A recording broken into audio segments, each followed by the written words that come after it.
Pregnancy હતી અને એને પ્રીમેચ્યોર ડિલિવરી થાય ચાન્સીસ હતા. એટલે અહીંયા ડૉક્ટરે એવી સલાહ આપી કે તમે અમદાવાદ ડિલિવરી કરાવો તો બેબી અને મધર એમને બ્લડ પ્રેશર વધારે રહેતું હતું, બીજા બધા પણ પ્રોબ્લેમ્સ હતા, તો બેબી અને મધર બંને માટે સારું રહેશે. એ ધવલભાઈના ડૉક્ટર ધવલભાઈ જોશીના કોઈ રિલેશનમાં નહોતા, પણ એક જ કેમના સમાજના હતા અને એ આશયથી એમણે એમનો એપ્રોચ કર્યો કે અમને ભુજના ડૉક્ટરે અમદાવાદ ડિલિવરી કરવાની સલાહ આપી છે, તો અમે શું કરીએ. ડિલિવરી એ એમનો વિષય નહોતો, છતાં બેસ્ટ ક્યાં થઈ શકે ત્યાં એ એમની સાથે જાતે ગયા, બાળકને બેસ્ટ ટ્રીટમેન્ટ ક્યાં મળશે ત્યાં એમણે ભલામણ કરી અને જ્યાં સુધી બાળકને સારું ન થયું, 3 મહિના બાળકને હોસ્પિટલમાં રહેવું પડતું, ત્યાં સુધી એમણે રેગ્યુલર ફોલો ડૉક્ટર સાથે અને પેશન્ટ સાથે બંને સાથે રાખ્યું. આ તો એક એક્ઝામ્પલ મારી જાત માટે, પણ આવા તો અનેક એક્ઝામ્પલ છે. એટલે એઝ એ ડૉક્ટર અને એઝ એ પર્સન એ ખૂબ જ ડાઉન ટુ ધ અર્થ છે અને આપણે નસીબદાર છીએ કે આજે આપણે એમને માણવાનો મોકો મળ્યો છે. તો હું સૌપ્રથમ હું સમાજના પ્રમુખ શ્રી સ્મિતભાઈ ઝવેરી અને યુવક મંડળના પ્રમુખ શ્રી નીરવભાઈ શાહને વિનંતી કરીશ કે એમને મોમેન્ટ આપીને એમનું સન્માન કરશે.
Thank you.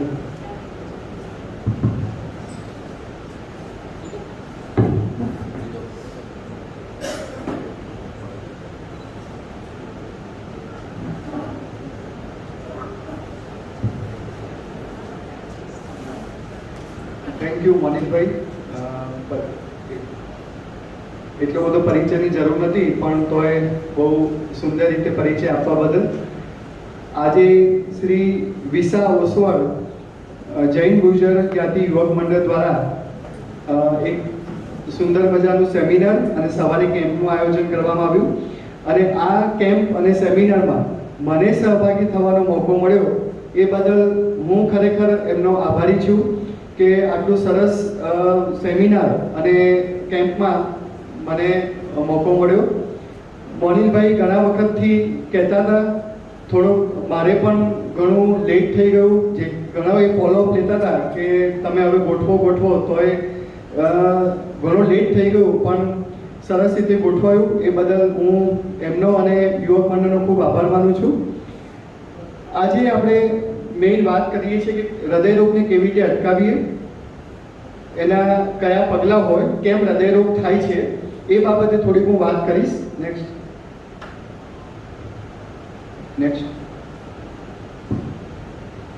ખાસ હૃદયરોગની કેમ આપણે વાત કરવી છે, તો આજે સૌપ્રથમ વાત કરું તો જે ટોટલ મૃત્યુ થાય છે વિશ્વમાં એનું 30% એટલે 30% મૃત્યુ આ હાર્ટ એટેકથી થાય છે.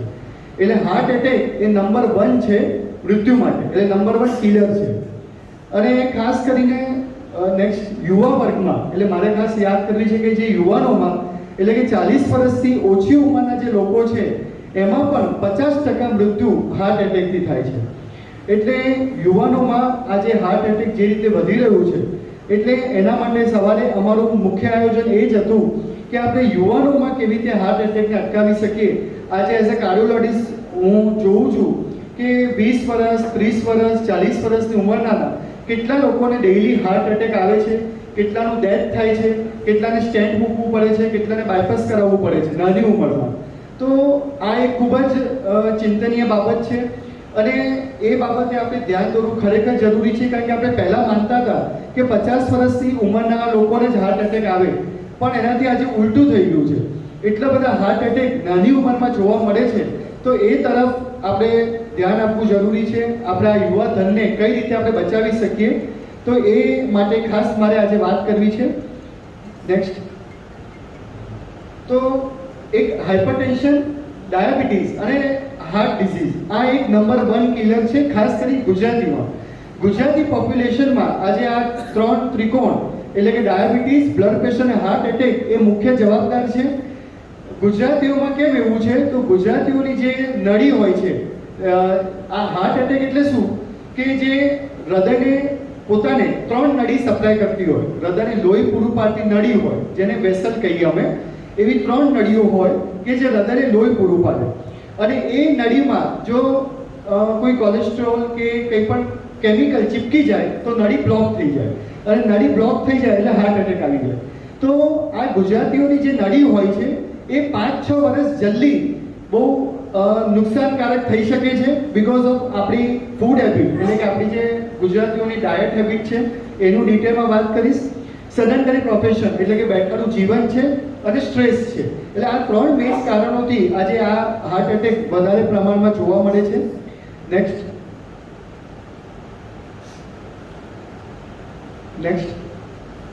તો પહેલા તો હાર્ટ એટેક કેમ થાય છે એ આપણે જોઈએ. તો 90% જે હાર્ટ એટેક છે એ આ મુખ્ય 9 ફેક્ટર્સ, જે 9 કારણો છે એનાથી થાય છે. 90%. એમાં એક છે લિપિડ એટલે કે કોલેસ્ટ્રોલનું વધુ પ્રમાણ, સ્મોકિંગ, ટોબેકો, આલ્કોહોલ એટલે કે બેડ હેબિટ્સ, હાઇપરટેન્શન એટલે કે high blood pressure, diabetes, obesity એટલે કે સ્થૂળતા, વધુ પડતું જાડાપણું, સ્ટ્રેસ એટલે કે તણાવ, ચિંતા, ડિપ્રેશન. પછી આપણા રોજિંદા આહારમાં ફ્રૂટ અને વેજીટેબલ્સનું ઓછું પ્રમાણ અને જંક ફૂડનું વધુ પ્રમાણ, આલ્કોહોલ અને ફિઝિકલ ઇનએક્ટિવિટી એટલે બેઠાનું જીવન. તો આ 9 ફેક્ટર્સ છે કે જે 90% હાર્ટ એટેકથી માટે જવાબદાર છે. અને સાચે ખુશીની વાત એ છે કે આ 9 ફેક્ટરને આપણે રોકી શકીએ છીએ આપણા લાઈફસ્ટાઈલને સુધારીને. નેક્સ્ટ, તો એક પછી એક આપણે વાત કરીએ તો પહેલું ખાસ રીઝન, જે પહેલું મેઇન કારણ છે આજે, જેમ કે પહેલા કહેતા હતા કે ડાયાબિટીસ છે, બ્લડ પ્રેશર છે, કોલેસ્ટ્રોલ છે, એ હાર્ટ એટેક માટે વધારે જવાબદાર છે. પણ આપણે 40 વર્ષની નીચી ઉંમરમાં ક્યાં ડાયાબિટીસ, બ્લડ પ્રેશર અને કોલેસ્ટ્રોલ હોય? તો એમાં કેમ હાર્ટ એટેક વધે છે? તો એમાં મેઇન જે રિસર્ચ કર્યું, અમારા જે કાર્ડિયોલોજિકલ સોસાયટી હોય, મોટી સાયન્ટિફિક સંસ્થાઓ હોય, એમને જે રિસર્ચ કર્યું એમાં નંબર 1 અત્યારે જો હાર્ટ એટેક માટે હોય તો એ છે સ્ટ્રેસ. એટલે કે સ્ટ્રેસ, ડિપ્રેશન એ હાર્ટ એટેક માટે સૌથી વધારે જવાબદાર છે. નેક્સ્ટ, એમાં મુખ્ય વાત છે આપણી પર્સનાલિટી. તો આપણું જે વ્યક્તિત્વ હોય એ 2 ટાઈપના હોય છે જનરલી, એક ટાઈપ A અને એક ટાઈપ B. આ 2 પ્રકારની જ વ્યક્તિત્વ આપણા સમાજમાં જોવા મળતા હોય છે, અને આ 2 પ્રકારની વ્યક્તિત્વમાં જ હાર્ટ એટેક જોડાયેલું છે. તો એ કઈ રીતે? તો પહેલા એક છે ટાઈપ A. ટાઈપ A એટલે કેવા? તો કે અધીરા. દરેક બાબતમાં ધીરજ હોય જ નહીં, દરેક કામમાં અધીરાપણું, એક કરતા એક સમયે બધું કામ કરવું. મતલબ કે એક સમયે છે તો કે મારે આ કરી લેવું છે, આ કરી લેવું છે, આ કરી લેવું છે, એક સમયે એક કરતા વધુ કામ કરે. જેમ કે ખાતા હોય તો ફોન પર વાત કરે, પછી મગજમાં બીજું કરે, ખાતા હોય, અને એટલે એક સમયે એક કરતા વધુ કામ કરવું. ઝડપી જમવાની તથા જમતા જમતા વાત કરવાની ટેવ, ઝડપી વાત કરવાની ટેવ, ચીડિયો અને ઉગ્ર સ્વભાવ, હંમેશા સ્પર્ધાત્મક બનો, કોમ્પિટિટિવ એટીટ્યુડ, દરેક બાબતને કોમ્પિટિશનથી જ જુએ. અને સમજો કે કોમ્પિટિશન દરેક બાબતમાં, નાના બાળકથી લઈને મોટા સુધીમાં, કે આને આટલા આગળ વધ્યા છે તો મારે એનાથી વધારે આગળ વધવું છે, આને આટલા પૈસા કમાના તો આને એનાથી વધારે, આને 2 બેડરૂમ હોલ કિચન લીધું છે તો હું 3 બેડરૂમ હોલ કિચન લઉં. એટલે દરેકમાં કોમ્પિટિશન એટીટ્યુડ રાખવું, દરેક બાબતમાં. હંમેશા સમય મર્યાદા બાંધીને જ ચાલવું. આ સમયે આ કામ થઈ જ જવું જોઈએ. ખાસ કરીને આ બધું લેડીઝમાં વધારે હોય, સવારે 8 વાગે એટલે ઉઠી જવાનું, 8 વાગ્યા થઈ જ જવું જોઈએ, 10 વાગ્યા થઈ જ જવું જોઈએ, 2 વાગ્યા થઈ જ જવું જોઈએ. મતલબ દરેક સમયે હંમેશા જરૂરી છે, પણ દરેક સમયે આ સમય મર્યાદા બાંધીને જ ચાલવું હંમેશા. એ પણ એક ટાઈપ A વાળા હોય. જિદ્દી અને ઈર્ષાળુ સ્વભાવ, દરેકમાં ઈર્ષ્યા કરવી. પછી સફળતાને હંમેશા જથ્થામાં મૂલવવું, એટલે કે મને 10% સક્સેસ મળી, 20% મળી, 50% મળી, એમાં પર્સન્ટેજમાં જ ગણવું. જેમ કે આપણે બાળકને પણ પર્સન્ટેજમાં ગણી, આને આટલા 50% જ આવ્યા, આને 90% આવ્યા, એટલે ત્યાંથી જ આપણે શરૂ કરી દઈએ છીએ આ સફળતાને પર્સન્ટેજમાં મૂલવવાનું. શાંતિનો અભાવ, પછી વધારે પડતી નિયમિતતા અને સંપૂર્ણતાનું વલણ, પરફેક્ટનેસ અને પંક્ચ્યુઆલિટી, એટલે દરેક આ કામ પરફેક્ટ થવું જ જોઈએ, આ વસ્તુ આ જગ્યાએ મુકાવી જ જોઈએ, આ કામ આ સમય થવું જ જોઈએ, એટલે દરેક બાબતમાં પરફેક્ટનેસ અને પંક્ચ્યુઆલિટી, એટલે કે એક આ પર્ટિક્યુલર ટાઈમ હોય ફિક્સ, એ ટાઈમે થઈ જ જવું જોઈએ. એટલે કે આ ટાઈપની જે પર્સનાલિટી છે ટાઈપ એ કહેવાય. અને ટાઈપ એ પર્સનાલિટીમાં હાર્ટ એટેક આવવાની શક્યતાઓ 50% જેટલી હોય છે. એટલે હવે આપણે અહીંયા બેઠેલા છે બધા ટાઈપ એ કેટલા હશે? બધા, કોઈ આંગળી ઊંચી નહીં કરે, પણ બધા મોસ્ટ ઓફ ટાઈપ એ વાળા જ હશે. એટલે એમાં હાર્ટ એટેક વધારે આવે.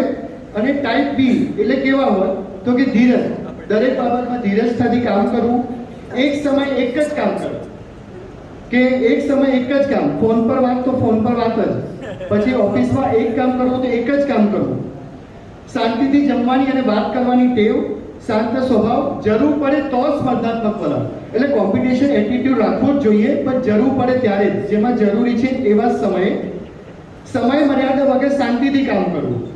અને એક લિસ્ટ બનાવવું જોઈએ કે પ્રાયોરિટી, કે કયું કામ પહેલા ઇમ્પોર્ટન્ટ છે. હવે આપણા મગજમાં કેટલા 10 કામ ચાલતા હોય કે આ કામ પણ 10 કામ તો આપણે એક દિવસમાં પૂરું કરી જ શકવાના નથી, અને કરવા જઈએ તો હાર્ટ એટેક આવી જશે. એના કરતાં કયું ઇમ્પોર્ટન્ટ કામ છે કે આ કામ મારે આજે કરવાનું છે, આ કામ મારે કાલે કરવાનું છે, અને આ કામ મારે અઠવાડિયામાં પૂરું કરવાનું છે. એટલે એ પ્રકારનું છે સમય મર્યાદા વગર શાંતિથી કામ કરવું, મળતાવડો સ્વભાવ, એકબીજા સાથે હળીમળીને રહેવું, અને સમય સંજોગોમાં ધ્યાનમાં લઈને સફળતા મેળવવી. એટલે કે જે પ્રમાણે જરૂરી છે એ પ્રમાણે ધ્યાનમાં રાખીને સફળતા પ્રાપ્ત કરવી. તો આ પ્રકારનું જે છે એ ટાઈપ બી. વધુ પડતી મહત્વાકાંક્ષા, એટલે કે દરેક બાબતમાં એમ્બિશિયસ, કે એટલી બધી એમ્બિશન હોય કે મારે આ થવું જ છે, પોતાના ધ્યેય આ પૂરું કરવું જ છે, એટલે બહુ બધી વધી પડતું એમ્બિશિયસ રાખવું. અને બીજું શું કરે કે પોતાનું એમ્બિશન હોય પણ બાળકોમાં પણ કરે કે તારે આ કરવાનું જ છે, આટલા પર્સન્ટેજ લાવવાના જ છે, તારે બનવાનું છે. દરેક બાબતમાં વધારે પડતી મહત્વાકાંક્ષા એ ટાઈપ એ, અને જરૂરી પડે એમાં જ રાખે ટાઈપ બી. તો આ ટાઈપ એ અને ટાઈપ બીને સમજવાની જરૂર છે. અને ટાઈપ બીમાં હાર્ટ એટેક આવવાની શક્યતાઓ 40% જેટલી ઘટી જાય છે. તો આપણે આ ટાઈપ બી ને પર્સનાલિટીને અપનાવીએ તો હાર્ટ એટેકને રોકી શકીએ છીએ. નેક્સ્ટ.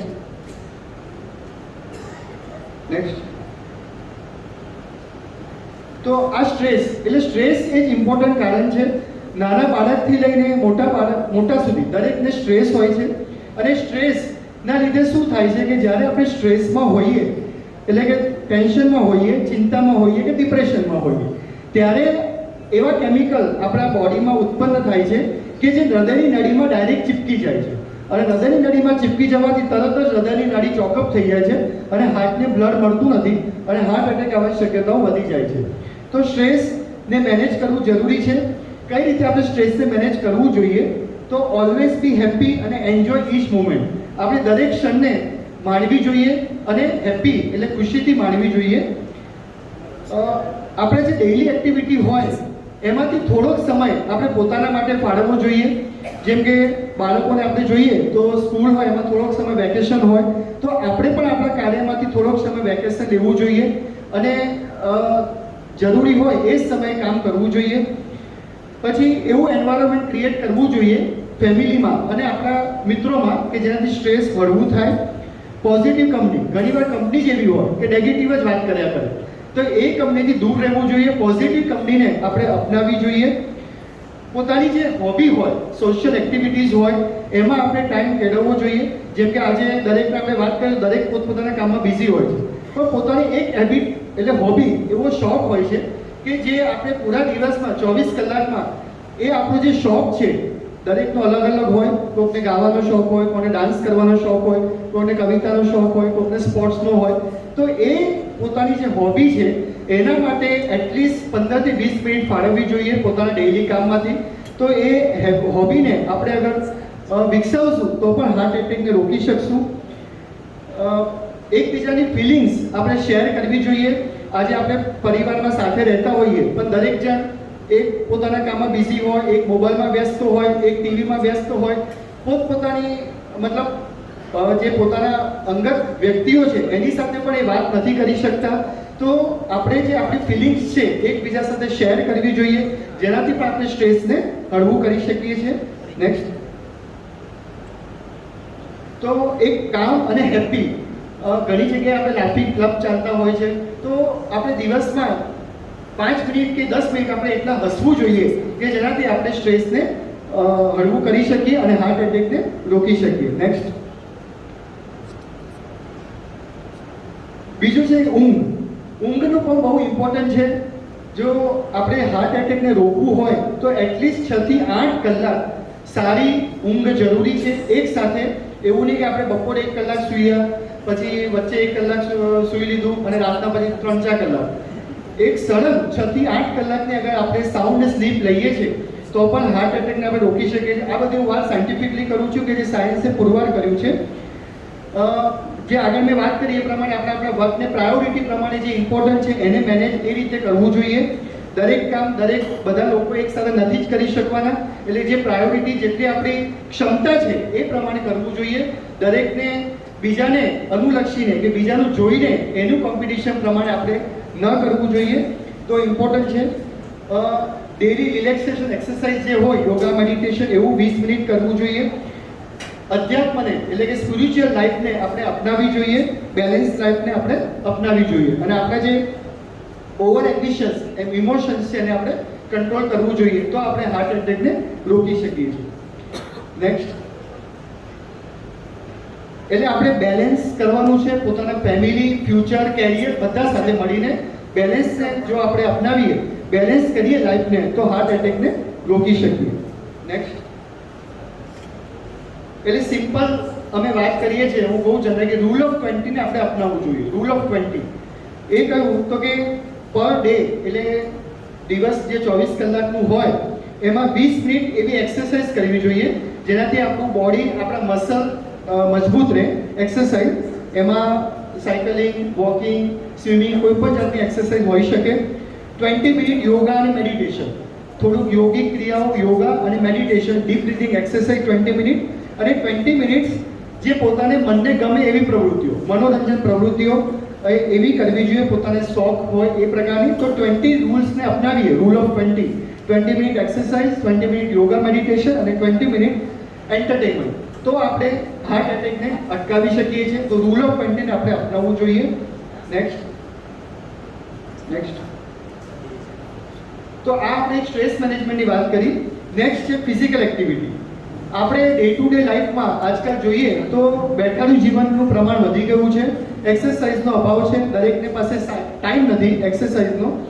તો જ્યારે ફિઝિકલ એક્ટિવિટી આપણે કરીએ છીએ તો ડાયાબિટીસ અને હાર્ટ એટેકને 52% ઘટાડી શકીએ છીએ.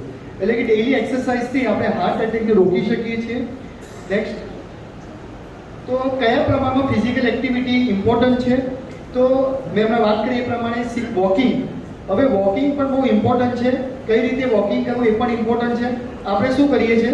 વોકિંગ એટલે ટહેલતા બધા વાતો કરતા 20 મિનિટ ચાલી આવ્યું અને કહીએ કે હું તો રોજ વોકિંગ કરું છું. એ વોકિંગ ઇમ્પોર્ટન્ટ નથી. વોકિંગ એવું હોવું જોઈએ કે જેમાં આપણે ફાસ્ટ કરીએ, જેમાં આપણને પરસેવો વળે, આપણી કેલરી બંધ થાય.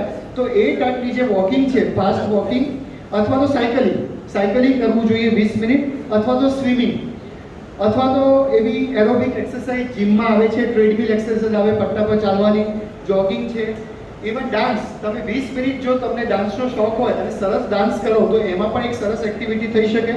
તો આ ટાઈપની આપણે એક્ટિવિટીને કરવી જોઈએ. એટલીસ્ટ અઠવાડિયામાં 5 થી 6 દિવસ તો આપણે કરવું જ જોઈએ. 1-2 દિવસ ગેપ ચાલે, પણ 5 થી 6 દિવસ એવરેજ 20 થી 30 મિનિટ આવી એક્સરસાઇઝ કરીએ તો આપણે હાર્ટ એટેકને રોકી શકીએ છીએ. એક્સરસાઇઝ કરતા પહેલા 120 ml જેમ કે 250 ml જેટલું વોટર અથવા તો જ્યુસ લેવું જોઈએ અને એ પછી એક્સરસાઇઝ કરવી જોઈએ. અને વચ્ચે એવરી 20 મિનિટ્સ થોડુંક લિક્વિડ લેતા રહેવું જોઈએ, એટલે આપણને એક્સરસાઇઝ કરતી વખતે બોડીમાંથી પાણી ઓછું ન થઈ જાય. એટલે વોટર અથવા તો જ્યુસ અને વચ્ચે એવરી 20 મિનિટ્સ થોડુંક વોટર અને જ્યુસ લેતા રહેવું જોઈએ. નેક્સ્ટ, હવે જે લોકો આ એવા છે કે જેને કહે છે કે મને આખા દિવસ ટાઈમ જ નથી મળતો, બિલકુલ આખો દિવસ અમે બિઝી હોઈએ અમારા વર્કમાં, તો એક્સરસાઇઝ માટે ક્યાંથી ટાઈમ મળે? તો એવા પણ એક ઓપ્શન છે ડે ટુ ડે લાઈફમાં કે જેમ કે આપણે સેકન્ડ ફ્લોર કે થર્ડ ફ્લોર પર જવાનું છે તો આપણે લિફ્ટનો ઉપયોગ ન કરીએ અને સીડી ચડીને જઈએ. હમણાં આપણો આ સેકન્ડ ફ્લોર પર વંડામાં પ્રોગ્રામ છે, બધા સીડી ચડીને આવ્યા કે લિફ્ટમાં આવ્યા? બધા લિફ્ટમાં 5-10 મિનિટ ઊભા રહેશે પણ લિફ્ટ નહીં આવે ત્યાં સુધી, એટલે એમ ટાઈમ છે આપણે ઊભા રહેવાનો, 5-10 મિનિટ ઊભા રહીશું પણ સીડીનો ઉપયોગ તો નહીં જ કરીએ.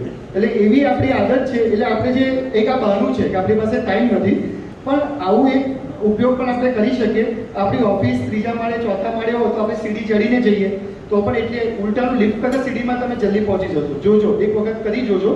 તો એક ડે ટુ ડે લાઈફમાં આપણે આ કરી શકીએ. હવે આપણે સમજો કે અડધો કિલોમીટર કે કિલોમીટર જવાનું છે કોઈ પણ વસ્તુ લેવા, તોય આપણે શું કરીએ, 2 વ્હીલરમાં કે એમાં જઈએ. થોડુંક એટલું આપણે વોકિંગ કરીને પણ જઈ શકીએ તો એ પણ એક એક્સરસાઇઝનો પાર્ટ થઈ શકે. એક્ટિવ ટ્રાન્સપોર્ટનો ઉપયોગ ન કરીએ અને ચાલીને જઈએ.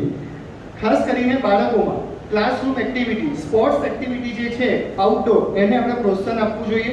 આજકાલ આપણે પોતે પણ બેઠાડું જીવન જીવીએ છીએ, એટલે આપણા બાળકો પણ આપણું જોઈને બેઠાડું જીવન જીવતા શીખી ગયા છે. તો એમને એન્કરેજ કરવા જોઈએ.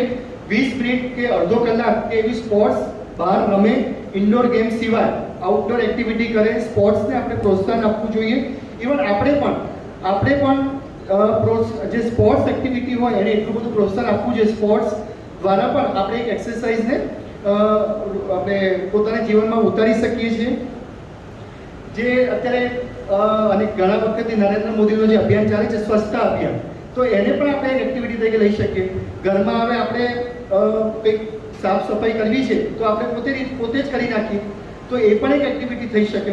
એટલે એમાં પણ આપણે એ પ્રકારે જે આપણી ઘરની એક્ટિવિટી છે જે આપણે પોતે કરી શકીએ છીએ તો આપણે પોતે જ કરવી જોઈએ, તો પણ એક એક્સરસાઇઝનો પાર્ટ થઈ શકે. અને ટ્રેડમિલ પણ આજકાલ આપણે વસાવી શકીએ છીએ ઘરે પોતે, અને એમાં આપણે 15-20 મિનિટ ટ્રેડમિલ કરીએ તો પણ એક એક્સરસાઇઝ થઈ શકે છે. એટલે કોઈ પણ રીતે આમ જનરલી અમે કહેતા હોઈએ કે પૂરા દિવસના 8,000 થી 10,000 સ્ટેપ્સ પૂરા થવા જોઈએ. તો આ રીતે આપણે 8,000-10,000 સ્ટેપ્સ પૂરા કરીએ તો સેપરેટ કોઈ ટાઈમ કરવાની જરૂર નહીં રહે. ડે ટુ ડે લાઈફમાં આપણે અપનાવશું તો. નેક્સ્ટ, એટલે આ ટાઈપની ડિફરન્ટ એક્ટિવિટીઝ છે કે જેને આપણે એક્સરસાઇઝના સ્વરૂપમાં લઈ શકીએ કે અને ડે ટુ ડે લાઈફમાં. નેક્સ્ટ, એટલે જ્યારે આપણે એક્સરસાઇઝને અપનાવીએ તો આપણે હૃદયને વધારે સ્વસ્થ રાખી શકીએ છીએ. નેક્સ્ટ, હવે એક્સરસાઇઝના પણ ફેઝ હોય છે, થોડુંક એને પણ આપણે સમજવું જોઈએ કે પહેલાં જે વોર્મઅપ ફેઝ કહેવાય, થોડુંક આપણા જે મસલોને સ્ટ્રેચ કરવા જોઈએ. સ્ટ્રેચિંગ એક્સરસાઇઝ આવે 5 મિનિટ, પછી જે એક્ઝેક્ટ એક્સરસાઇઝ છે એ, અને પછી કૂલ ડાઉન ફેઝ આવે એટલે કે છેલ્લો 5 મિનિટ એ કૂલ ડાઉન ફેઝ. એટલે કે આવા 3 ફેઝમાં આપણે જો એક્સરસાઇઝને અપનાવીએ જે સાયન્ટિફિક સ્વરૂપમાં આપણે એક્સરસાઇઝ કરી શકીએ. નેક્સ્ટ, એટલે સિમ્પલ બધી એક્ટિવિટીઝ હોય છે. સિટિંગ એક્ટિવિટીઝ પણ ઘણી બધી હોય છે. જે લોકોને ઘૂંટણનો પ્રોબ્લેમ હોય, ચાલી ના શકતા હોય, એ લોકો માટે સિટિંગ એક્ટિવિટી પણ એવી બધી આવે છે એક્સરસાઇઝ, જે આપણે અપનાવીએ તો પણ આપણે હાર્ટ એટેકને રોકી શકીએ છીએ. નેક્સ્ટ, સિટિંગ છે, રેન્જ ઓફ મોશન એક્સરસાઇઝ છે, વોર્મઅપ એક્ટિવિટીઝ છે, આ બધી એક્ટિવિટીઝને આપણે અપનાવી શકીએ. નેક્સ્ટ, સો એટલે આપણે એક્ટિવિટી એવી હોવી જોઈએ કે આપણી એક 1000 કિલો કેલરી પર વીકમાં બંધ થાય. આજકાલ એવા વોચ આવે છે, એવા બધા સાયન્ટિફિક મેથડ મોબાઈલમાં હોય છે કે આપણે જાણી શકીએ કે આપણી કેટલી કેલરી. આ કેલરી શું હોય કે જે પણ આપણે ખાઈએ છીએ, પીએ છીએ, અને આપણી બોડી જે એક્સેપ્ટ એને કેલરીમાં કાઉન્ટ કરીએ અમે કે આટલી કેલરી બોડીને જોઈએ. એક જાતનું યુનિટ છે.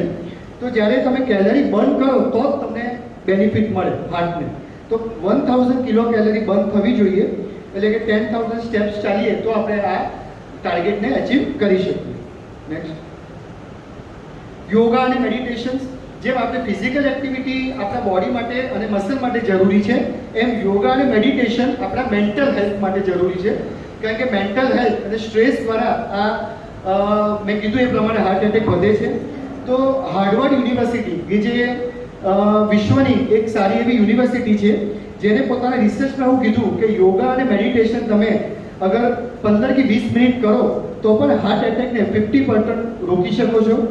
એવી યોગા અને મેડિટેશન, જેમ કે નેક્સ્ટ સિમ્પલ આપણે ડે ટુ ડે લાઈફમાં 5 મિનિટ, જેમ કે આપણે 2 કલાક કામ કરીએ તો વચ્ચે 5 મિનિટ ડીપ બ્રીથિંગ કરીએ, થોડું રિલેક્સ થઈએ, પાછા 2 કલાક કામ કરીએ, પાછા રિલેક્સ થઈએ. તો એ રીતે જો આપણે બોડીને અથવા આપણા ડે ટુ ડે લાઈફને કરીએ સેટ, તો પણ આપણે હાર્ટ એટેકને રોકી શકીએ. નેક્સ્ટ સિમ્પલ સૂર્ય નમસ્કાર. સૌથી બેસ્ટ એક્સરસાઇઝ સૂર્ય નમસ્કાર છે કે જેના દ્વારા આ બધી જ એક્ટિવિટી આવી જાય અને એ આપણે હાર્ટને મજબૂત બનાવે. નેક્સ્ટ બીજા યોગાસના, સવાસના. એક સવાસન એટલે કે ડીપ બ્રીથિંગ. સવાસન એટલે પ્રોગ્રેસિવ ડીપ રિલેક્સેશન. સવાસન એક ઇમ્પોર્ટન્ટ આસન છે જેમાં આપણે બોડીને એકદમ રિલેક્સ કરી દઈએ છીએ, આપણા બોડીના માથાથી લઈને નીચે સુધીના ભાગને અને દરેક મસલને રિલેક્સ કરીએ. પ્રોગ્રેસિવ ડીપ રિલેક્સેશન, અને એના દ્વારા આપણે હાર્ટને જે બ્લડ મળવું જોઈએ એ વધારી શકીએ છીએ, ફ્લો વધે છે અને નળી બ્લોકની શક્યતાઓ ઘટે છે. તો એક સવાસન છે, એક સિમ્પલ બેસ્ટ આસન છે, એમાં કંઈ જ કરવાનું નથી હોતું, સિમ્પલ રિલેક્સેશન છે. એ પણ આપણે જો 5-10 મિનિટ કરીએ, ડૉક્ટર રમેશ કાપડિયા સાહેબ કે જે યુનિવર્સલ હિલિંગ પ્રોગ્રામ ચલાવે છે, જે વિશ્વના ખ્યાતનામ કાર્ડિયોલોજિસ્ટ છે, જે આ પ્રિવેન્શનમાં કામ કરી રહ્યા છે, અને એમનામાં એક આ પોતે જ એક સવાસનનો પ્રયોગ કરાવે છે કે જે સિમ્પલ રિલેક્સેશન છે. એમાં આપણા બોડીને દરેક મસલને રિલેક્સ કરવાનું છે. એ યુનિવર્સલ હિલિંગ પ્રોગ્રામની સાઇટ પર ઉપલબ્ધ છે, આપણે ગૂગલમાં પણ સર્ચ કરી શકીએ તો એનો વિડીયો આવે છે. એ સવાસન આપણે હવે 10 મિનિટ પણ કરીએ તો પણ સિમ્પલ, બહુ સરસ મેથડ છે હાર્ટ એટેકને રોકવાનું. પદ્માસન, શીર્ષાસન, હલાસન, ઘણા બધા આસન છે. યોગ મુદ્રાસન કે જે પણ હાર્ટ માટે બેનિફિશિયરી છે. નેક્સ્ટ બધા અમુક મુદ્રાઓ કે જે પવન મુક્તાસન, અપાન મુદ્રા, વાયુ મુદ્રા, આ પણ એક સિમ્પલ મુદ્રા છે કે જે પણ સાયન્ટિફિકલી હાર્ટ એટેકને રોકે છે અને હાર્ટને મજબૂત બનાવે છે. નેક્સ્ટ તો આ એક રિલેક્સ એક્સરસાઇઝ અને યોગાની મેં વાત કરી, તો એના દ્વારા પણ આપણે હાર્ટ એટેકને રોકીને હાર્ટને મજબૂત કરી શકીએ છીએ. નેક્સ્ટ છે કોલેસ્ટ્રોલ. જે કોલેસ્ટ્રોલ છે એ પણ હાર્ટ એટેક માટે 56% જવાબદાર છે. હવે કોલેસ્ટ્રોલ રિપોર્ટમાં આપણે લિપિડ પ્રોફાઇલ નામનો રિપોર્ટ આવે કે જેમાં 2 પ્રકારના કોલેસ્ટ્રોલ હોય. એક તો ખરાબ, એને LDL કહીએ અમે, અને એક સારો, એને HDL કહીએ, હાઈ ડેન્સિટી લિપોપ્રોટીન. LDL એ ખરાબ અને HDL એ સારો. તો જ્યારે તમારો LDL નામનો કોલેસ્ટ્રોલ 100 થી ઉપર હોય અને બીજો ખરાબ ટ્રાયગ્લિસરાઇડ, લિપિડ પ્રોફાઇલમાં ટ્રાયગ્લિસરાઇડ પણ આવે, એ પણ ખરાબ કહેવાય, એ પણ 150 થી ઉપર હોય, જે એના યુનિટ પ્રમાણે એ લેબોરેટરીના રિપોર્ટમાં હોય, અને HDL એ 40 થી ઓછો હોય, જે સારો વાળો, તો હાર્ટ એટેક આવવાની શક્યતાઓ વધી જાય છે. એટલે કે આપણે આપણું જે લિપિડ પ્રોફાઇલ કરાવીએ એમાં જોતા રહેવું જોઈએ LDL, ટ્રાયગ્લિસરાઇડ, HDL.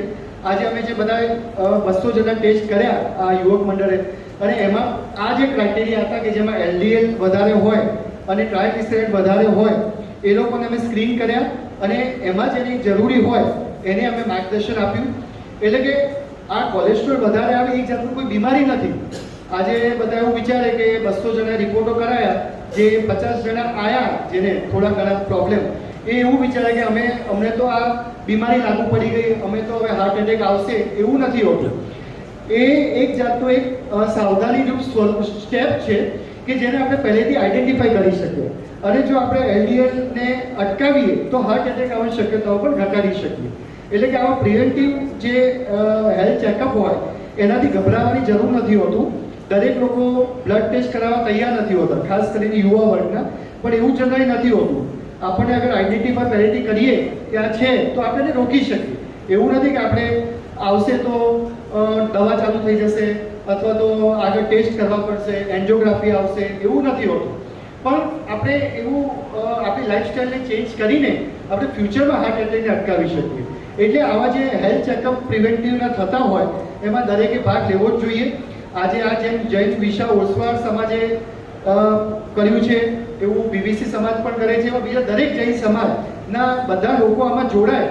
અને જો આપણે આવા ચેકઅપ કેમ્પ કરતા રહીએ, કારણ કે આજકાલ એવા બધા ટેસ્ટ ઉપલબ્ધ છે આપણા વિજ્ઞાનમાં અને ટેકનોલોજીમાં કે જેના દ્વારા આપણે પહેલેથી હાર્ટ એટેકને જાણી શકીએ છીએ, હાર્ટ એટેક આવવાની શક્યતાઓને પણ જાણી શકીએ છીએ. તો જેમ કે વારસાગત કારણો હોય, માન લો આપણા બાપ દાદાઓમાં, આપણા ફેમિલીમાં, મા બાપમાં કોઈને હાર્ટ એટેક આવે તો આપણાને આવવાની શક્યતાઓ પણ 50% હોય છે. તો આજકાલ એવા ટેસ્ટ છે, કોલેસ્ટ્રોલના ટેસ્ટ, ઇવન બીજા simple ECG, echo, treadmill test, even CT coronary calcium score કરીને પણ એક ટેસ્ટ આવે છે, જેના દ્વારા આપણે પહેલેથી જ્યાં એટેક આવવાની શક્યતાઓ છે જાણી શકીએ છીએ અને એવા દવાઓ ઉપલબ્ધ છે કે જેને આપણે રોકી પણ શકીએ છીએ પહેલેથી. તો આપણે ફ્યુચરમાં જે આ એન્જિયોગ્રાફી, સ્ટેન્ટ અને બાયપાસની જરૂર ન પડે. તો એ બધું જે આ કાર્યો આવા સમાજો કરે છે એ ખરેખર પ્રશંસનીય છે અને એમાં આપણે દરેકે ભાગ લેવો જોઈએ. તો એક આ ટેસ્ટ એટલે આ મેં વાત કરી, અને જેનું LDL 70 થી નીચે હોય એને હાર્ટ એટેક આવવાની શક્યતા બહુ ઓછી હોય છે. તો જે ઓલરેડી હાર્ટ એટેકના પેશન્ટ છે, જેને ફેમિલીમાં આવા હાર્ટ એટેક આવેલા છે અને જે લોકો બહુ જ વધારે પડતું જે લોકોનું વજન છે, ઓબેસ છે અથવા જેને ડાયાબિટીસ છે, એવા લોકોમાં 70 થી નીચે રહેવું જોઈએ LDL. એવો પ્રયત્ન આપણે કરવો જોઈએ. નેક્સ્ટ, તો ખાસ જે મારે વાત કરવી છે કે જંક ફૂડ. હવે આપણે જે અહીંયા બેઠા છે ખાસ કરીને મોટી ઉંમરના વધારે દેખાય છે, પણ જે આજકાલથી જે નાના બાળકોમાં પણ જે ટ્રેન્ડ પડ્યો છે જંક ફૂડનો અને ઇવન યુવાનોમાં જંક ફૂડ. હવે જે આવા જે હાઈ કેલરી ફૂડ હોય છે એનાથી આ LDL નામનું કોલેસ્ટ્રોલ અને બીજા લિપિડ જે ફેટ છે એ વધારે પ્રમાણમાં બને છે. આજકાલ આપણે જોઈશું બાળકોમાં પણ જે બર્થડે પાર્ટી હોય તો સૌથી પહેલાં શું હોય? Pizza party. પિઝા જ હોય, સૌથી વધારે પહેલાં પિઝા જ હોય. અને આ પિઝાની આદત કે ઇવન ચાઇનીઝ ફૂડ કે કંઈ પણ બર્ગર હોય કે જે પણ ફાસ્ટ ફૂડ છે એની આદત પણ આપણે જ પાડી છે. કારણ કે બાળકોને તો શું ખબર પડવાની શું પિઝા, જ્યારે આપણે બતાવશું, આપણે પોતે જ તો જ એ લોકોને ખબર પડવાની છે. તો પહેલાંના જમાનામાં ઇવન અમે પણ વાત કરીએ, જ્યારે અમે નાના હતા ત્યારે અમે આવું પિઝાને એવું સાંભળ્યું પણ નહોતું અને ઇવન આપણે બધાએ પણ નહોતું સાંભળ્યું. પણ આજકાલ આવો એક ટ્રેન્ડ થઈ ગયો છે, કોઈ પણ પાર્ટી હોય તો પિઝા હોવું જોઈએ, ઇવન ફાસ્ટ ફૂડ હોવા જ જોઈએ, એના વગર બાળકોને મજા ના આવે. તો એની આદત પણ આપણે જ પાડી છે. અને એ જે બાળકોમાં અત્યારે જે આ વધારે પ્રમાણ છે એ ફ્યુચરમાં બહુ ખતરનાક છે. બહુ વહેલી ઉંમરમાં હાર્ટ એટેક આવવાની શક્યતાઓ વધી જશે, 20-25 નાની ઉંમરમાં. તો પહેલેથી આપણે આ કોલેસ્ટ્રોલને ઘટાડી શકીએ એવા પ્રયત્નો આપણે દરેક મા બાપે કરવાના છે કે જેને આપણે ફાસ્ટ ફૂડને અટકાવી શકીએ. નેક્સ્ટ, એટલે કઈ રીતે આ કોલેસ્ટ્રોલને ઘટાડી શકીએ? તો લો કેલરી લો ફેટ ડાયટ, એટલે ડાયટનું આગળ વાત કરીશ. એવોર્ડ ફ્રાઈડ ફૂડ અને ઇન્ક્રીઝ ફ્રૂટ અને વેજીટેબલ અને ફ્રૂટનું પ્રમાણ વધારવું અને એક્સરસાઇઝ કરવી. હવે ખાસ કરીને દવાઓ, જેને કોલેસ્ટ્રોલ હોય, માન લો બ્લડમાં કોલેસ્ટ્રોલ આવ્યું લિપિડ પ્રોફાઇલમાં, તો એની દવાઓ પણ આજકાલ આવે છે અને એ દવાઓ એકદમ સેફ હોય છે. ઘણાને દવામાં એવું હોય છે કે આ દવા લેવાથી મને આગળ જઈને લીવર પર, કિડની પર નુકસાન થશે, કંઈક બીજી સાઈડ ઇફેક્ટ થશે. પણ આ કોલેસ્ટ્રોલની દવા તમે જિંદગી પર લો તો કોઈ સાઈડ ઇફેક્ટ નથી થતી, બહુ સેફ છે. અને એ કોલેસ્ટ્રોલની દવા લેવાથી હાર્ટ એટેક પણ ઘટે છે. એના એટલા ફાયદા છે. તો જરૂર પડે તો તમને ડૉક્ટર તમને સલાહ આપે અને જરૂર પડે તો આ ગોળી પણ આપણે લેવી જોઈએ. સ્ટેટિન નામની દવાઓ આવે છે કે જેનો ઉપયોગ આપણે કરીએ તો હાર્ટ એટેકને અને કોલેસ્ટ્રોલને ઘટાડી શકીએ છીએ. નેક્સ્ટ, સ્મોકિંગ અને ટોબેકો. તો જે સ્મોકિંગ અને ટોબેકોમાં એનું પ્રમાણ વધારે હોય તો હાર્ટ એટેક આવવાની શક્યતાઓ 35% હોય છે. જે ટોટલ મૃત્યુ થાય એમાં 35% સ્મોકિંગ અને તમાકુથી થાય છે. નેક્સ્ટ, સ્મોકિંગ અને તમાકુમાં નિકોટિન નામનું કેમિકલ હોય કે જે ડાયરેક્ટ હૃદયની નળીમાં ચીપકી જાય અને હાર્ટ એટેક કરી શકે, નળી બ્લોક કરી દે અને સડન હાર્ટ એટેક આવી શકે. હવે એ તો ઠીક છે, પણ જે મારે ખાસ વાત કરવી છે પેસિવ સ્મોકિંગ, એટલે કે આપણે સ્મોકિંગ નથી કરતા પણ આપણી કંપની જે છે અથવા આપણે જેને મળીએ છીએ એ સ્મોકિંગ કરે છે, તમે એની બાજુમાં ઊભા છો તો તમને પણ એટલી જ નુકસાન છે કે જેટલું એ પીએ છે. તો એને પેસિવ સ્મોકિંગ કહેવાય. તો ખાસ કરીને પેસિવ સ્મોકિંગ પણ બહુ ઇમ્પોર્ટન્ટ છે. એટલે જે તમારી નજીકમાં આ સ્મોકિંગ કરે છે એને તમારે અટકાવવું જોઈએ, એનાથી દૂર જ રહેવું જોઈએ. તો પેસિવ સ્મોકિંગને પણ બહુ ઇમ્પોર્ટન્ટ છે હાર્ટ એટેક માટે. નેક્સ્ટ, એટલે આ ઇનડાયરેક્ટ સ્મોકિંગથી આપણે બચવું જોઈએ. જે ઇવન હાર્ટ એટેક સિવાય ઘણા બધા કેન્સર છે, જે આજે કેન્સર પણ એટલા બધા વધે છે નાની ઉંમરમાં, ઇવન દરેક એજમાં. તો એ પણ એક સ્મોકિંગ તમાકુથી પણ ઘણી જાતના કેન્સર થાય છે. લંગ કેન્સરથી લઈને સ્વાદુપિંડ, પ્રોસ્ટેટ, ઘણા બધા કેન્સર બોડીના હોય છે કે જે આના દ્વારા થઈ શકે છે. તો તમાકુ અને સ્મોકિંગ તમાકુ બધું જ એટલું ઇમ્પોર્ટન્ટ છે. હવે ઘણા શું કહેતા હોય કે હું તો દિવસની ખાલી એક જ તમાકુ એક જ પડી ગઈ ખાઉં. અમારી પાસે ઘણા પેશન્ટ આવે કે સાહેબ પહેલાં તો 10 ખાતો હતો, હવે તો હું ખાલી એક જ ખાઉં છું. હવે તમે એક ખાઓ છો દિવસની, 360 દિવસની કેટલી થાય? 360. એવું 2 વર્ષની કેટલી થાય? 10 વર્ષની કેટલી થાય? એટલે એ તમે વિચારો તો ક્યાં સુધી પહોંચી જાય. તો એ ઇમ્પોર્ટન્ટ છે.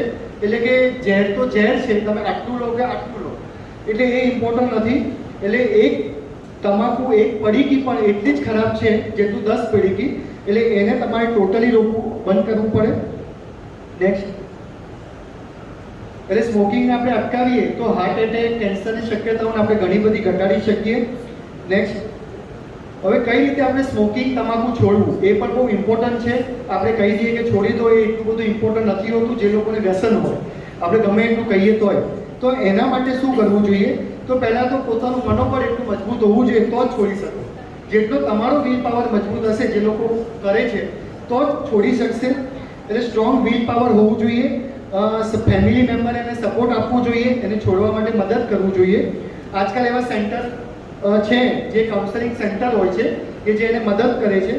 ઇવન ઓલ્ટરનેટ આવે છે આજકાલ, એવા નિકોટિનના ચિંગમ આવે છે, નિકોટિનના પેચ આવે છે, અહીંયા તમે લગાવી દો બોડીમાં તો પણ એ એવી જ ફિલિંગ કરાવડાવે. અને એવા સ્પ્રે પણ આવે છે, ચૂસવાની ટીકડીઓ આવે છે. એટલે ઘણી બધું એવા આવે છે કે જેના દ્વારા આપણે તમાકુ અને સ્મોકિંગને ઓલ્ટરનેટિવ દ્વારા આપણે અટકાવી શકીએ ડૉક્ટરની સલાહ મુજબ. નેક્સ્ટ, એક સિમ્પલ છે. જ્યારે આપણને ઈચ્છા થાય તો એક વસ્તુ એવું કરવાની, ડીપ બ્રીથ કરવાનું. ડીપ બ્રીથ કરીને 10 સેકન્ડ હોલ્ડ કરો, એને રોકી રાખો અને સ્લોલી રિલેક્સ કરો. તો એ આ સિમ્પલ એક્ટિવિટી, સિમ્પલ એક પ્રયોગ દ્વારા તમે એને ધીમે ધીમે છોડી શકશો. નેક્સ્ટ, હવે બ્લડ પ્રેશર. નેક્સ્ટ રીઝન છે હાર્ટ એટેક માટે બીપી. બીપી એટલે high blood pressure. Next, blood pressure કોને કહેવાય? 2 પ્રકારના બ્લડ પ્રેશર હોય, એક ઉપરનું અને એક નીચેનું, એવું આપણે કહેતા હોઈએ, સિસ્ટોલિક અને ડાયસ્ટોલિક. ઉપરનું બ્લડ પ્રેશર જ્યારે 120 થી નીચે હોય અને નીચેનું 80 થી નીચે હોય, આઈડિયલ કહેવાય, એ નોર્મલ કહેવાય. 120 થી 140 ની વચ્ચે હોય એને બોર્ડર લાઈન એટલે કે પ્રી હાઇપરટેન્શન, એ સ્ટેજ કહેવાય. એટલે કે હાઇપરટેન્શન અહીંયા નથી, પણ ધ્યાન રાખો તો બચી જાઓ, ન ધ્યાન રાખો તો તમને હાઇપરટેન્શન થઈ શકે. 80 થી 90 ની વચ્ચે નીચેનું તો એને પણ બોર્ડર લાઈન સ્ટેજ કહેવાય. સ્ટેજ 1 એટલે 140 થી 160 ની વચ્ચે વાળું, અને નીચેનું 90 થી 100 ની વચ્ચે. અને સ્ટેજ 2 એટલે 160 થી ઉપરનું બ્લડ પ્રેશર અને નીચેનું 100 થી ઉપર. તો આને આપણે બ્લડ પ્રેશર કહી શકીએ. સિમ્પલ છે. આજકાલ એક ડિજિટલ મશીન આવતા હોય છે, એ પણ એટલા જ એક્યુરેટ હોય છે. તમે ઘરે ડિજિટલ મશીન દ્વારા પણ તમારું બીપી ચેક કરી શકો. બીપીના કોઈ લક્ષણો હોતા નથી. કોઈ 50% કેસમાં સાયલન્ટલી હોય છે. એટલે આપણે દરેકે 30-25 વર્ષ પછી બીપીનું ચેકઅપ કરાવતા રહેવું જોઈએ સમયાંતરે, તો જેથી આપણને ખબર પડે કે મને બીપી છે કે નહીં. નેક્સ્ટ, સાયલન્ટ કિલર છે. તો એ ક્યારેક કોઈને માથું દુખવું, ચક્કર આવવા, શ્વાસ ચડવો, થાક લાગવો એવા લક્ષણો હોઈ શકે, પણ જરૂરી નથી. એટલે બીપીનું ચેકઅપ આપણે પોતાની રીતે જ કરવું જોઈએ. નેક્સ્ટ, બીપીથી બોડીના દરેક અવયવ, ઓર્ગન ડેમેજ થઈ શકે છે. સ્ટ્રોક એટલે કે પેરાલિસિસ થઈ શકે, હેમરેજ થઈ શકે, આંખના પડદા ડેમેજ થઈ શકે, હાર્ટ એટેક આવી શકે અને કિડની ડેમેજ થઈ શકે. એટલે બીપીને આઈડેન્ટિફાય કરવું જરૂરી છે અને એને રોકવું પણ જરૂરી છે. નેક્સ્ટ, બીપીને રોકવા માટે સૌથી બેસ્ટ ઉપાય છે સોલ્ટ. પહેલું, જેટલું તમે નમક ઓછું કરશો, મીઠું, એટલું બીપી તમારું સૌથી જલ્દી કંટ્રોલમાં આવશે. હવે નમક એટલે પૂરા આપણા જે ડાયટ છે એમાં નમકનું પ્રમાણ 1 થી 2 ગ્રામ જેટલું જ હોવું જોઈએ, જે આપણે ડાયટનો ઉપયોગ કરીએ. એટલે બને ત્યાં સુધી દાળ અને શાક એમાં સોલ્ટનો ઉપયોગ કરવો જોઈએ. એક્સ્ટ્રા સોલ્ટ ન લેવું જોઈએ, જેમ કે રોટલીમાં, ભાતમાં, દહીં છાશમાં, સલાડમાં. એ જેટલું આપણે નમક નાખીએ એક્સ્ટ્રા જ છે. એટલે જેટલું એક્સ્ટ્રા નમક જશે એટલું blood pressure, even heart attack આવવાની શક્યતાઓ પણ વધશે. એટલે કે જેટલા નમક છે, બહારના જેટલા પણ ફૂડ પેકેટ છે નમકીન, એ એટલા સોલ્ટી જ હોય અને એમાં પણ સોલ્ટનું પ્રમાણ વધારે હોય, ફેટનું પ્રમાણ પણ વધારે હોય. તો એના દ્વારા બ્લડ પ્રેશર, ડાયાબિટીસ અને હાર્ટ એટેક પણ વધે. તો એ જે ફૂડ છે, ઇવન ચાઇનીઝ ફૂડ, એ પણ સોલ્ટી હોય. તો એ બધું ફૂડને આપણે એવોઇડ કરવું જોઈએ. આલ્કોહોલ, જેને આલ્કોહોલ વ્યસન હોય, આલ્કોહોલ દ્વારા પણ બ્લડ પ્રેશર વધી શકે, એને કંટ્રોલમાં એટલે ન લેવું જોઈએ. Stress management, weight control, exercise બધી મેં વાત કરી. ખાસ કરીને દવાઓ, જે પણ હાઈ બ્લડ પ્રેશરના દર્દી હોય, અગર એ બીપીની દવાઓ રેગ્યુલર લે તો હાર્ટ એટેક, કિડની ડેમેજ થવાની શક્યતાઓ ઘણી ઘટી જાય છે. એટલે ઉલટું છે, બીપી લોકો એવું માને કે બીપીની દવાઓ લઈશું તો કિડની ડેમેજ થઈ જશે, પણ એવું નથી હોતું. આજકાલની જે બીપીની દવાઓ હોય છે એકદમ સેફ હોય છે, તમે જિંદગીભર લઈ શકો છો, કોઈ નુકસાન નથી કરતી ડૉક્ટરની સલાહ મુજબ. તો એ દવાઓ લેવાથી બીપી કંટ્રોલમાં રહેશે તો તમને કોઈ પણ કિડની, હૃદયની જે ડેમેજ થવાની શક્યતાઓ ઘટી જશે. એટલે જે દવાઓ તમને એડવાઇસ કરે એ લેવી જોઈએ. Next, diabetes. આજે કહેવાય છે કે ઇન્ડિયા ડાયાબિટીસનું કેપિટલ છે. સૌથી વધારે વિશ્વના કેસ ડાયાબિટીસના ઇન્ડિયામાં જોવા મળે છે. 10માંથી જે પણ હાર્ટના પેશન્ટ છે એમાંથી એકને ડાયાબિટીસ હોય જ છે. એટલે ડાયાબિટીસ પણ બહુ ઇમ્પોર્ટન્ટ છે. નેક્સ્ટ, ડાયાબિટીસ કઈ રીતે હોય તો ભૂખ્યા પેટનું સુગર. ડાયાબિટીસ એટલે સુગરનું વધુ પ્રમાણ. તો ભૂખ્યા પેટનું સુગર જ્યારે 126થી વધારે હોય, જમ્યા પછીનું એટલે કે જમીએ આપણે બપોર એના 2 કલાક પછીનું 200થી વધારે હોય, અને રેન્ડમ તમે જ્યારે ચેક કરો રેન્ડમલી ગમે ત્યારે 200થી વધારે હોય, અને આજકાલ એક એવરેજ ટેસ્ટ થાય છે HbA1c, એ અગર 6.5થી વધારે હોય તો એ ડાયાબિટીસ કહેવાય. તો એક સિમ્પલ ટેસ્ટ છે, દરેક જણ કરી શકે છે. તો ડાયાબિટીસને પણ આપણે આઈડેન્ટિફાઈ કરીએ. નેક્સ્ટ, કારણ કે ડાયાબિટીસમાં પણ કોઈ લક્ષણો હોતા નથી. 50% કેસમાં સાયલન્ટ હોય છે, ક્યારેય ખબર નથી હોતી. અને ડાયાબિટીસનું સમયાંતરે ચેક કરતા રહેવું જોઈએ, કારણ કે ડાયાબિટીસ પણ એવી બીમારી છે કે જે બોડીના દરેક ઓર્ગનને ડેમેજ કરી શકે છે. કિડનીને ડેમેજ, સ્ટ્રોક, આંખના પડદા ડેમેજ થવા, હાર્ટ એટેક, આવું બધું જ થવું, ઇવન ગેંગ્રીન થવું. તો ડાયાબિટીસ એક એવી બીમારી છે કે જે આખા બોડીને દરેકને નુકસાન કરી શકે છે. એટલે એને જેટલું બને એટલું જલ્દી આઈડેન્ટિફાઈ કરવું જોઈએ, એની ટેસ્ટ કરાવવું જોઈએ. ખાસ કરીને ફેમિલીમાં જેને ડાયાબિટીસ હોય વારસાગત, એને પણ ચેકઅપ જલ્દી કરાવવું જોઈએ.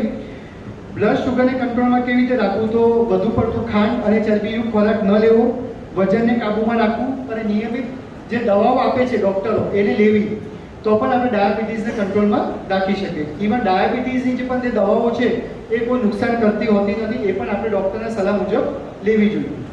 નેક્સ્ટ, એટલે સેમ ડાયાબિટીસ કંટ્રોલના સ્ટેપ છે મેં જે વાત કરી એ. નેક્સ્ટ,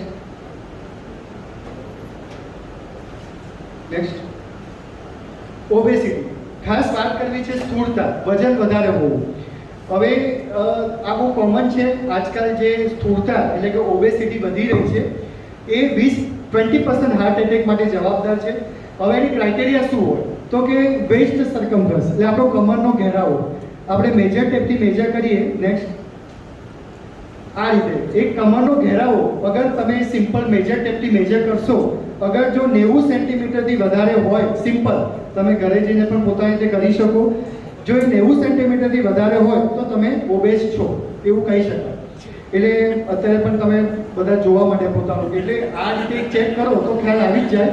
એટલે જેટલું પણ સિમ્પલ ટેસ્ટ છે પ્રીવિયસ એની પહેલાંની, એટલે 90 સેન્ટીમીટરથી કમરનો ઘેરાવો વધારે હોય, અથવા સિમ્પલ ટેસ્ટ છે BMI પણ અમે કેલ્ક્યુલેટ કરતા હોઈએ છીએ, બોડી માસ ઇન્ડેક્સ. એટલે કે એમાં તમારું વેઇટ અને હાઇટને લેવાનું હોય છે, વેઇટને કિલોગ્રામમાં અને હાઇટને મીટરમાં. એ સિમ્પલ એક મોબાઈલમાં પણ તમે એપ્લિકેશન હોય છે, તમારું વેઇટ નાખો અને હાઇટ નાખો તો BMI આવી જાય. અગર એ 25થી વધારે છે તો પણ એ ઓબેસિટી ગણાય. 18થી 24ની વચ્ચે હોય તો એ નોર્મલ ગણાય. નેક્સ્ટ, તો BMI પણ બહુ ઇમ્પોર્ટન્ટ છે, એને મેનેજ કરવું પણ બહુ જરૂરી છે. તો એના માટે પણ સેમ છે, વેઇટ કંટ્રોલ કરો બહુ ઇમ્પોર્ટન્ટ છે.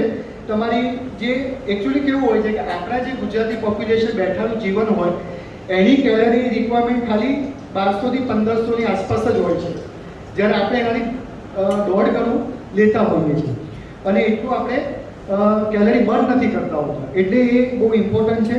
તો એ આપણે વેઇટ મેનેજમેન્ટ, એના માટે આગળ વાત કરીએ એ પ્રમાણે એક્સરસાઇઝ અને ડાયટ, એને આપણે કંટ્રોલ કરવો જોઈએ, જેના દ્વારા આપણે ઓબેસિટીને કંટ્રોલ કરી શકીએ. નેક્સ્ટ, ઘણા એવું કહેતા હોય છે કે ડાયટ તો મને નહીં ફાવે, કસરત નહીં ફાવે, તમે દવા કહો બસ. અમારી પાસે ઘણા પેશન્ટ આવે કે તમે દવા કહી દો ને, પણ અત્યાર સુધી દુનિયામાં કોઈ દવા એવી શોધાઈ નથી કે તમારું વેઇટને કંટ્રોલ કરી શકે.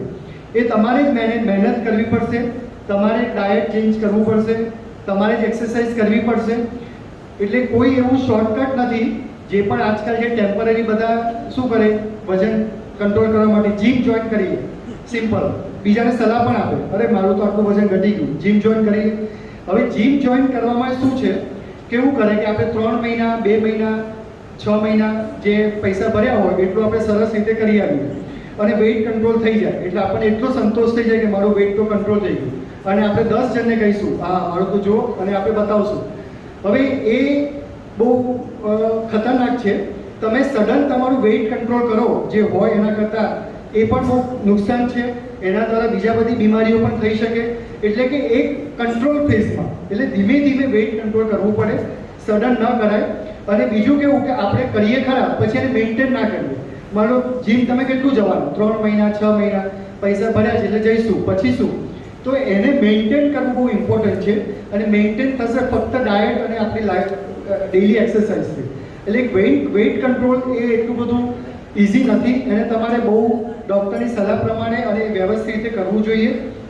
તો એના માટે સૌથી બેસ્ટ છે કે તમે વીકમાં એટલે આ 200 થી 300 મિનિટ તમે એક્સરસાઇઝ માટે ફાળવો, અને 5 to 10% પણ તમારું વેઇટ લોસ થઈ જાય ને જે છે એના કરતાં, તો પણ હાર્ટ એટેક અટકી જશે. એટલે તમે એવું ના વિચારો કે 100માંથી હું ડાયરેક્ટ 80 પર લઈ આવું, 50 પર લઈ આવું, એવું નહીં. 100 છે તો 10% પણ ઘટાડશો તો પણ ઘણો ફાયદો થશે.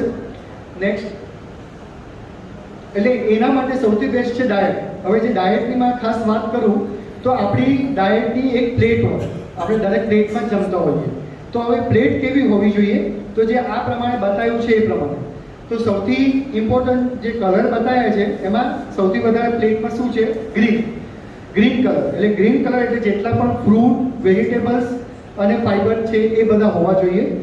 યલોમાં આપણું જે બધું અનાજ એ આવે, પછી મિલ્ક ને મિલ્ક પ્રોડક્ટ, અને સૌથી ઓછું ફ્રાઈડ અને ઘી અને તેલવાળા પદાર્થો. નેક્સ્ટ, એટલે સિમ્પલ આપણે સમજીએ. નેક્સ્ટ, તો સિગ્નલ, રેડ સિગ્નલ, યલો અને ગ્રીન સિગ્નલ. રેડ સિગ્નલ એટલે કયા, તો બધા junk food, high calorie food, સુગરવાળા અને ફ્રાઈડ ફૂડ એટલે તળેલા પદાર્થો. યલો એટલે ડેરી પ્રોડક્ટ એટલે કે મિલ્ક અને મિલ્ક પ્રોડક્ટ. અને ગ્રીન એટલે વેજીટેબલ્સ, ફ્રૂટ, આપણા જેટલા સ્પ્રાઉટ્સ એટલે કે કઠોળ અને સલાડ અને સૂપ અને હોલ ગ્રેન્સ એટલે આખા ધાન્ય. એટલે આ બધા જે છે એને સિમ્પલ આ રીતે આપણે સમજીએ અને એને અપનાવીએ તો આ એક ડાયટ આપણે સિમ્પલ બનાવી શકીએ. નેક્સ્ટ, સિમ્પલ આપણે તો જૈન બધા છીએ એટલે આપણે ઉપવાસને સમજીએ છીએ.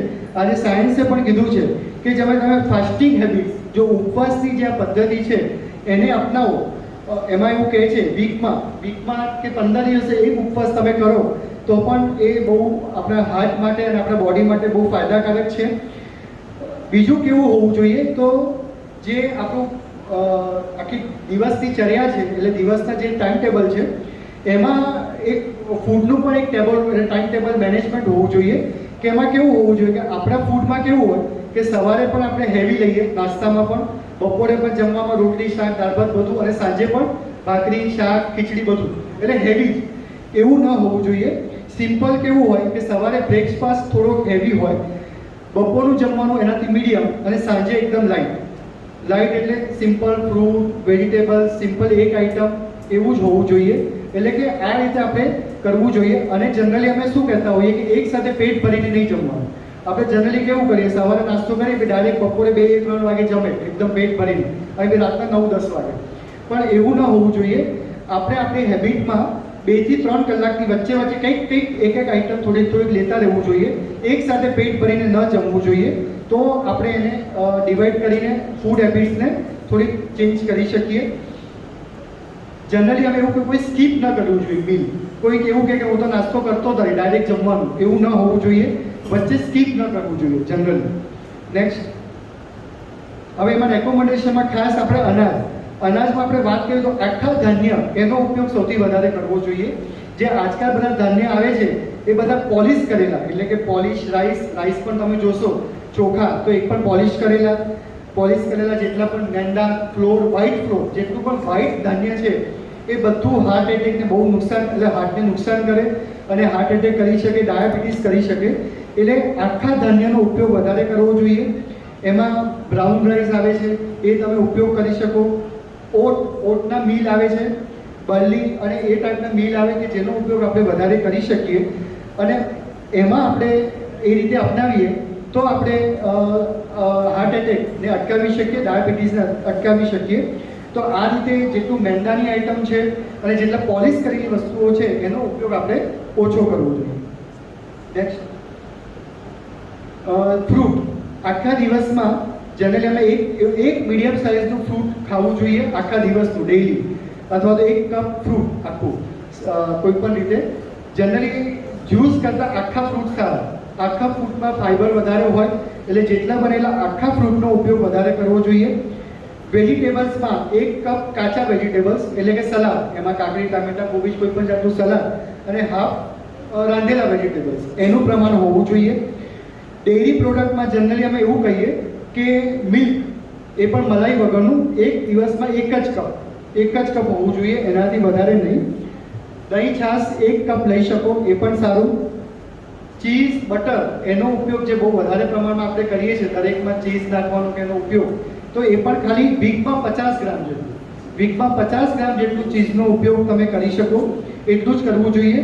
તો આપણે આ ડાયટને, ચરબીનું પ્રમાણ ઓછું કરી શકીએ. નેક્સ્ટ, લેગ્યુમ્સ એટલે કે જે બધા સલાડ, સૂપ, પાસ્તા એ જાતનું જે છે એનું પ્રમાણ સૌથી વધારે હોવું જોઈએ. સ્પ્રાઉટ્સ એટલે કે જેટલા પણ કઠોળ છે એનું પ્રમાણ વધારે હોવું જોઈએ. જેટલા કઠોળ આપણે બાફીને કેમ ખાશું તો પણ એ હાર્ટ માટે સારું રહેશે. નટ્સ એટલે કે ડ્રાયફ્રૂટમાં સૌથી સારું બદામ અને અખરોટ. બદામ અને અખરોટ જો આપણે દિવસમાં 4-5 લઈ શકીએ. બીજા બધા જે ડ્રાયફ્રૂટ છે જેમ કે કાજુ, પિસ્તા, દ્રાક્ષ અને અંજીર, એમાં ખરાબ કોલેસ્ટ્રોલ વધારે હોય. જ્યારે બદામ અને અખરોટના જે તેલ હોય એમાં સારું કોલેસ્ટ્રોલ વધારે હોય છે, એટલે બદામ અને અખરોટનો ઉપયોગ વધારે કરવો જોઈએ. બીજા બધા ડ્રાયફ્રૂટ્સનો ઉપયોગ આપણે ઓછો કરવો જોઈએ. સોલ્ટ મેં જે આગળ કીધું એ પ્રમાણે 1 ગ્રામ એટલો ઉપયોગ કરી શકીએ. આજકાલ ગ્રીન ટીઝ આવે છે, ગ્રીન ટીઝ બહુ સરસ છે. એમાં એન્ટીઓક્સિડન્ટ પણ વધારે હોય છે, હાર્ટને પણ મજબૂત કરે છે અને હાર્ટ એટેકને પણ અટકાવે છે. તો તેનો ઉપયોગ પણ આપણે જેટલો બને એટલો વધારે કરવો જોઈએ. નેક્સ્ટ, હવે ખાસ ઓઇલ. દરેકને હોય કે તેલ કયું ખાવું, દરેકને એ જ પ્રશ્ન હોય. હવે આજે કોઈ વિજ્ઞાન કે કોઈ ડૉક્ટરોને અમને એવું પૂરવા નથી કરી શક્યા કે કયું તેલ સારું, કયું તેલ ખરાબ. પણ જનરલી આપણે જે પણ તેલનો ઉપયોગ કરીએ એ ખાલી 1 કે 2 ચમચી હોવું જોઈએ. તો ગમે તે તેલ હોય 1 કે 2 ચમચી કરશું તો આપણે જે ફેટનું પ્રમાણને અટકાવી શકશું. તોય જે કહીએ છીએ અમે કે પીનટ ઓઇલ છે, કોર્ન ઓઇલ છે, પછી સનફ્લાવર ઓઇલ છે, સફોલાનું ઓઇલ છે, ફ્લેક્સસીડ આવે છે આજકાલ, પછી વાલનટ ઓઇલ છે, કેનોલા ઓઇલ છે, ઓલિવ ઓઇલ છે. આ બધા ઓઇલ સારા હોય છે, પણ એનો પણ ઉપયોગ ફક્ત 1 કે 2 ચમચી કરવું જોઈએ. નેક્સ્ટ, જ્યારે આ આલ્મોન્ડ છે, વાલનટ છે, ફ્લેક્સસીડ, સોયાબીનના જે તેલ આવે છે એ પણ બહુ સારા, એનો ઉપયોગ પણ આપણે વધારે કરવો જોઈએ. નેક્સ્ટ, પણ જેમાં કોકોનટ ઓઇલ, પામ ઓઇલ અને બટર, ઘી, ચીઝ, વનસ્પતિ, હવે એનો ઉપયોગ આપણે બહુ જ ઓછો, કારણ કે એમાં 83% હાર્મફુલ ચરબી હોય છે. હવે આજકાલ જે બહારના જેટલા પણ ફૂડ પેકેટ હોય, આપણે તૈયાર ચિપ્સનું લઈએ, ચવાણાનું લઈએ, એમાં બધા પામ ઓઇલને કોકોનટ ઓઇલમાં અને વનસ્પતિ ઘીમાં તૈયાર થાય, એટલે એ બહુ ખરાબ. હવે જે પણ બીજું ખાસ વાત કરવી છે કે એકના એક તેલમાં વારંવાર ઉપયોગ ન કરવો જોઈએ. આપણે જનરલી કેવી આદત હોય લેડીઝની, સવારે તેલ બનાવ્યું કોઈ પૂરી માટે કે એ જ તેલ રાખી મૂકશે કે એનો બગાડ ન થાય, અને પછી એ જ તેલનો ઉપયોગ બપોરે કે સાંજે બીજી કોઈ વસ્તુ માટે કરશે. તો એકના એક તેલનો ઉપયોગ ક્યારે ન કરવો જોઈએ. આપણે બહાર જઈએ એટલે આપણને કેવું કે દાળ વડા, ભજીયા ખાવાની ઈચ્છા થાય તો આપણે શું કહીએ, ગરમમાં ગરમ જોઈએ, એટલે એ શું કરશે, એના એક તેલમાં ફરીથી ફ્રાય કરશે. હવે આપણને ગરમા ગરમ ખાવું છે, પણ આપણે એ કેટલું નુકસાન કરી રહ્યા છે આપણને ખબર નથી. એટલે એકના એક તેલમાં તળેલા પદાર્થોનો ઉપયોગ ન જ કરવો જોઈએ. ફ્રેશ તેલમાં તમે ઉપયોગ કરી શકો એ ઇમ્પોર્ટન્ટ છે. અને જેટલા પણ બહારના જેટલા નમકીન્સ ને બહારના જેટલા પદાર્થો છે એ બધા આ તેલમાં, ખરાબ તેલમાં તૈયાર થાય, એટલે એનો ઉપયોગ આપણે મિનિમમ કરવો જોઈએ. નેક્સ્ટ, એટલે એ જ કોમર્સ જે રેડી પેકેટ હોય એ ઇવન આપણે ગાંઠિયા ફાફડા બધું જે પણ તૈયાર પેકેટ છે, હવે જનરલી આપણે કેવી આદત હોય, કોઈ ગેસ્ટ આવે એટલે કે ગાંઠિયા ફાફડા આપણે લેવા જઈએ અને કલાક લાઈન હોય તો કલાક ઊભા રહીએ, પણ આપણે ફાફડા અને બધું સરસ લઈને જ આવીએ. આ જેટલા પણ ગાંઠિયા એ બધા સેમ એના એ તેલમાં તળે એ ખરાબ, તો એનો ઉપયોગ ટાળવો જોઈએ. તો એ જનરલી અમે શું કહીએ કે સાવ બંધ કરવાનું તો ન કહીએ, ને તો એ પછી અમારી પાસે આવે નહીં. પેલા અમે કહીએ કે એટલીસ્ટ 100 ગ્રામ જેટલું લઈ શકે અઠવાડિયામાં. એટલે કે જે પણ આપણે ઉપયોગ કરીએ એ લિમિટેડ. હવે આપણે ખાવાના બધા શોખીન હોઈએ, દરેકને ગમે એટલું કહીએ, ખાવામાં આપણે કંટ્રોલ નથી જ કરી શકવાના. એટલે અમે એમ કહીએ કે જે તમે લો અઠવાડિયામાં એકાદ વખત ઉપયોગ કરો. તમને અઠવાડિયે એક વખત ગાંઠિયા ખાવાની ઈચ્છા થાય તો ખાઓ, ફાફડા ખાવાની ઈચ્છા થાય તો ખાઓ, અથવા તો દાળવડા ભજીયા. પણ લોકો શું કરે હોશિયાર, એક દિવસ ગાંઠિયા ખાય, બીજા દિવસ દાળવડા, બીજા દિવસ એટલે એ સેમ વસ્તુ જાય છે. એટલે એ વસ્તુનો ઉપયોગ આપણે ન કરવો જોઈએ, એ બહુ ખરાબ છે. ફાસ્ટ ફૂડ સેમ, હવે 10 દિવસે એકાદ વખત હોટલમાં ખાવાની કે ફાસ્ટ ફૂડ ખાવાની ઈચ્છા તો આપણે ખાઈ શકીએ, પણ ડેઈલી એનો ઉપયોગ આપણે ટાળવો જોઈએ. નેક્સ્ટ,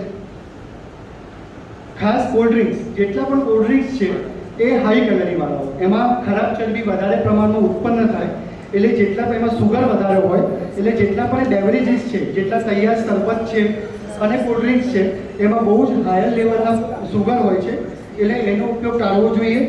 સ્વીટ છે, બેકરી ફૂડ, ઇવન જેટલા પણ બેકરી ફૂડ છે, nankhatai, biscuit, chocolate, cake, ice cream, pastry, આનો ઉપયોગ મિનિમમ સેમ અઠવાડિયામાં એક વખત તમે કરી શકો તો એને આપણે ટાળવું જોઈએ.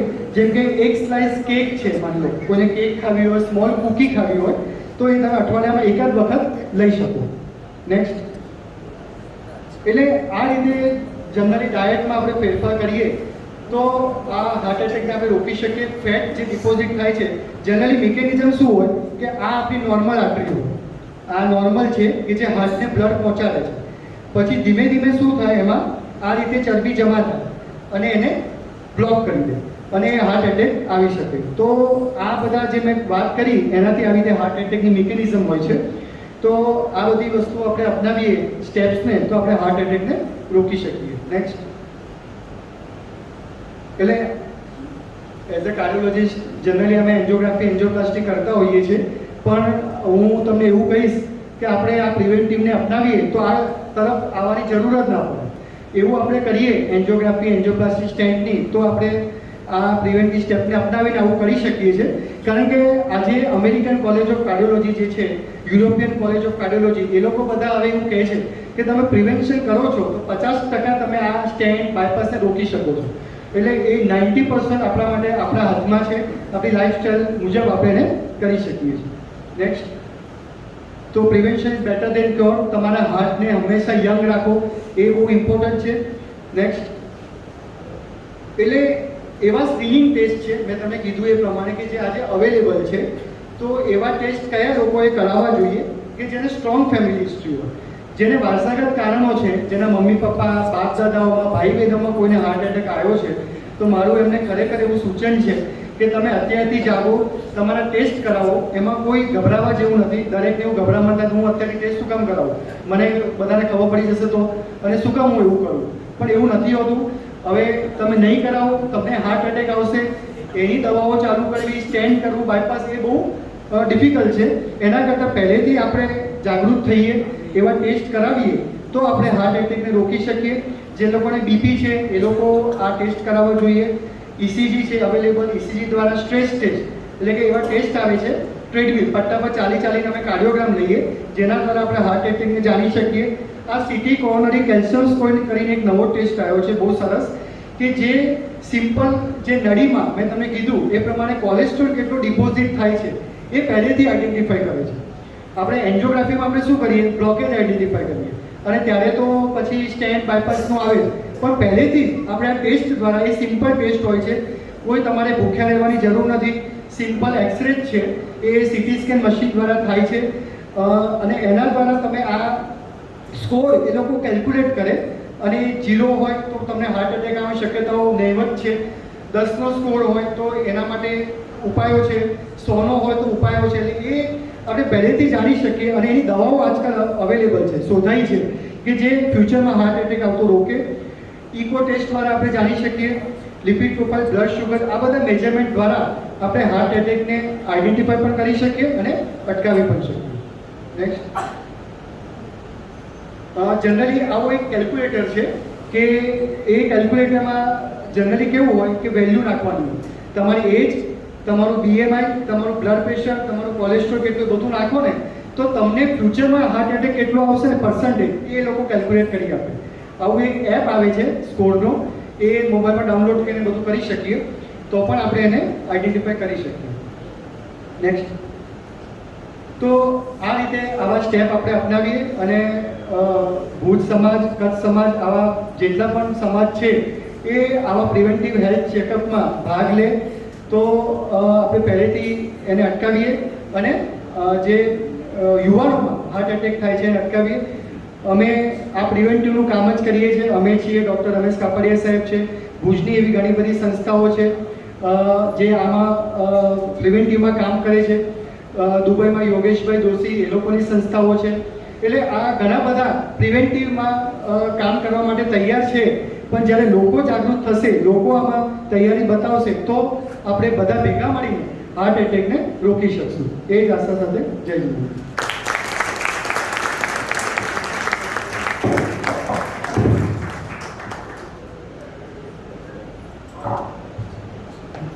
મેં આગળ વાત કરી એ પ્રમાણે ડૉક્ટર રમેશ કાપડિયા સાહેબ જે અત્યારે 87નું એજ છે અને જે ઘણા વર્ષોથી હાર્ટ સ્પેશિયાલિસ્ટ તરીકે એમને આજે